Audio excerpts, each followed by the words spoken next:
it is in 1916 that Jassasa went to work with British spies in Arabia. Lawrence of Arabia, of course, is the most well-known of them. These British spies were sent into Arabia, posing as Muslims. And they went to two actors in Arabia, two. One was Sharif al-Hussein, who was appointed by the Khalifa in Istanbul as the Sharif of the Hijaz, Mecca and Medina, in control. Mecca was under the control of an Arab battalion, but Medina was under the control of a Turkish battalion. And I wish I could understand why the Khalifa insisted on the Turkish battalion under the leadership of Fakhri Pasha to defend Medina. I don't know why. So when the British spies went to Hussein, they offered him the moon. They offered him the moon. We will liberate the land of the hated Ottoman Turks, and we will give you independence and freedom, and you will now become the king of the Arabs. Remember, Britain is not talking about Khilafah. No, we'll make you the king of the Arabs. And we also prepared to offer you a little, you know what, just £7 million. Huh? £7 million at that time is what Bill Gates has now. Sharif Hussein, the great-great-grandfather of Abdullah in Jordan now, then betrayed the Prophet Muhammad ﷺ, betrayed 1400 years of history of this ummah, violated the plain and clear command of Allah subhanahu wa ta'ala in the Quran in Suratul Ma'idah, in which He commanded us, Ya ayyuhalladhina amanu la tattakhidhul yahuda wan nasara awliya. Do not take the Jews and do not take the Christians as your awliya.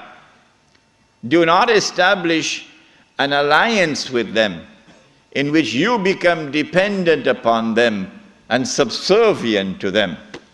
Do not do that, says Allah. بَعْدُهُمْ أَوْلِيَاءُ بَعْضٍ. They are protecting friends of each other. وَمَنْ يَتَوَلَّهُمْ مِنْكُمْ فَإِنَّهُ مِنْهُمْ. Whosoever from amongst you turn to them for that kind of an alliance, you no longer belong to this ummah, you've now joined them. إِنَّ اللَّهَ لَا يَهْدِي الْقَوْمَ الظَّالِمِينَ. Surely Allah will never provide guidance for a people who commit such an atrocious act of wrongdoing. And this is precisely what Sharif Hussein did, and what all his descendants from that day to this day have been doing. Sharif Hussein now accepts 7 million sterling pounds and enters into a military alliance with Britain and declares himself independent of the Ottoman Khalifa. Once the Khilafah in Istanbul had lost control of Mecca and Medina, had lost control of the Haramain, had lost control of the Hajj, you pull the carpet, you pull the rug from underneath the feet of the Khalifa. His Khilafah is now losing legitimacy. Can anyone be Khalifa? Can you appoint a Khalifa here in downtown Lakemba? Can Mullah Umar have been recognized as the Khalifa? No, why not? Because when the Hajj comes, Amirul Mu'mineen Mullah Umar will have to apply for a Saudi visa to perform the Hajj. Huh? And if the Saudis reject the visa, the Khalifa can't perform the Hajj. All right?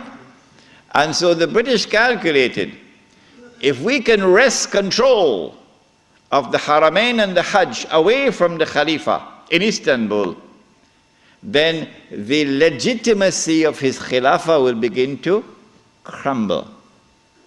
And so this was 1916.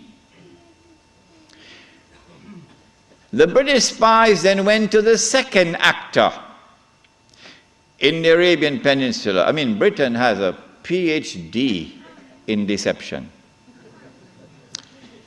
If you want to destroy the Khilafah, okay, you have to make sure that it cannot be restored.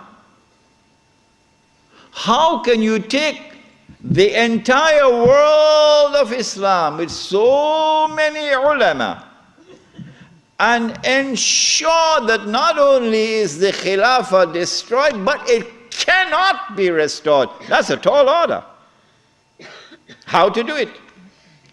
The answer is, you not only have to liberate the Haramain from the control of the Khalifa in Istanbul, but you have to put it in the control of those who will not themselves claim the Khilafah and will not allow anyone else to claim the Khilafah.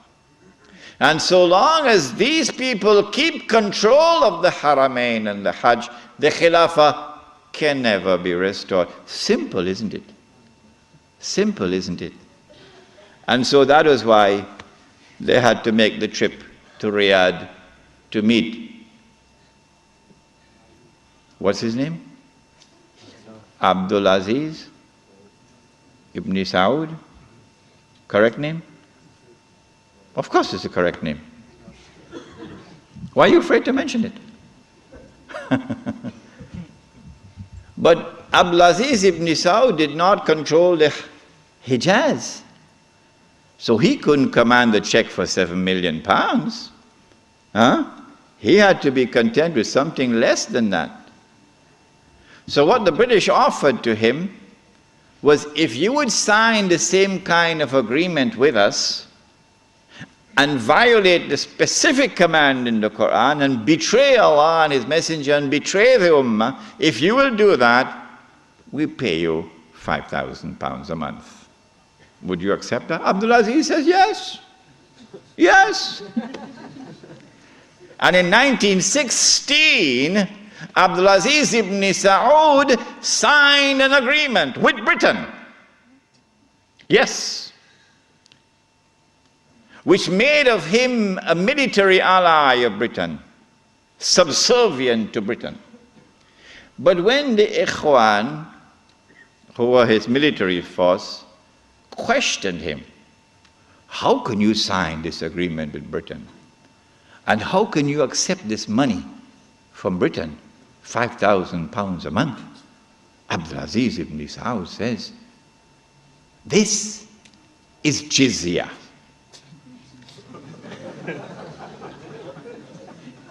Jizya is what they pay to me because I control them. It was dust in their eyes and they swallowed it. And so Abdulaziz ibn Saud got away with it. Massive betrayal, and a very dangerous plan is now in place. As soon as the Khilafah is destroyed, that Abdulaziz ibn Saud will be given what is known as the green light, something that Saddam Hussein knows about, the green light. And then he will attack and take control of the Haramain. And when once he does that, he won't make the mistake of ever claiming the Khilafah for himself. And he will never allow anyone else to claim the Khilafah, because no one else can take the control of the Hijaz and the Haramain from them, because they are supported by Britain. And so goodbye to the Khilafah. It's gone. It can never be restored. Never, never, never be restored. So long as Britain and the United States of America underwrite the security of the Saudi state, you can never, never, never restore the Khilafah. By 1919, the Ottoman Empire was in shambles, falling apart.